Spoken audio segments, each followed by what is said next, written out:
Hi everyone, I'm Nick, and talk to you about Google. Google is a pretty big place.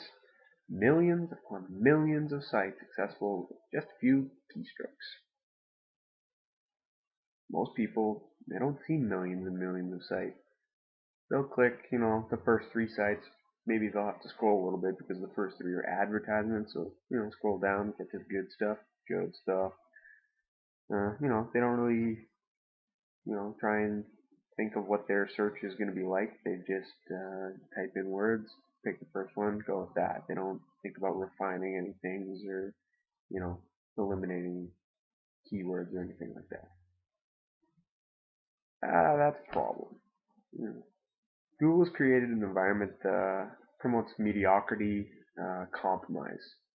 You don't need to sift through your mountains of papers, your old journals, your old articles, listen to interviews, watch anything. It's right there. Hold it down into a few paragraphs or whatever, a couple sites, and that's it. Boom. You got your paper, your study, whatever. You can find whatever you need on Google. It's not that hard.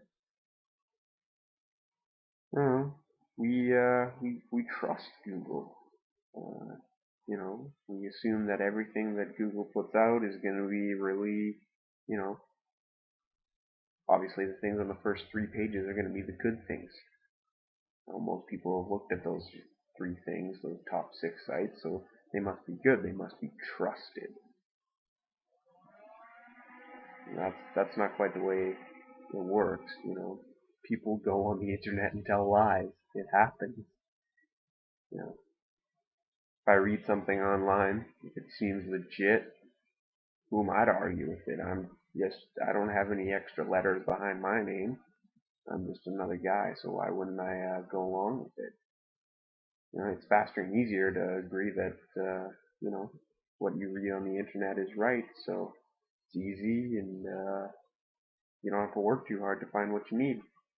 I've through university and just through different sites, people posted things on how to refine the search results and get the results that you want out of things, but still don't do it.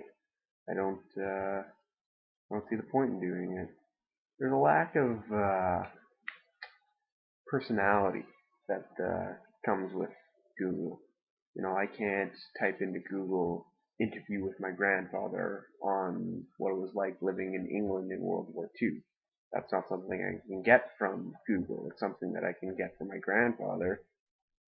But, I can't look at Google in the face and ask them questions. I can try, but I'm going to get thousands of answers, and most of them will be wiki answers or somebody's opinion rather than cold hard facts or the opinion or personal response that I'm looking for that I trust and that I know is accurate.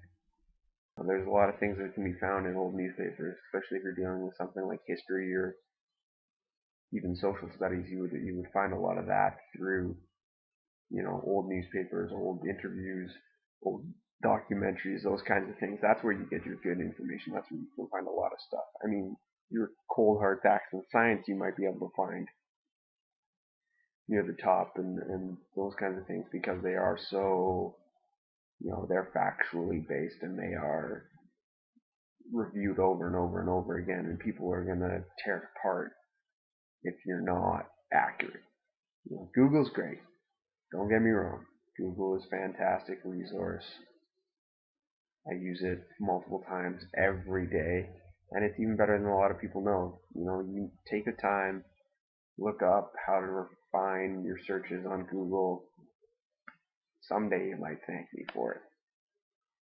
But at the end of the day, Google's just one resource. It's a big resource, but it's just one resource, and you need to be able to use more than one resource to find the things you need. Thanks everybody for listening. Again, my name is Nick.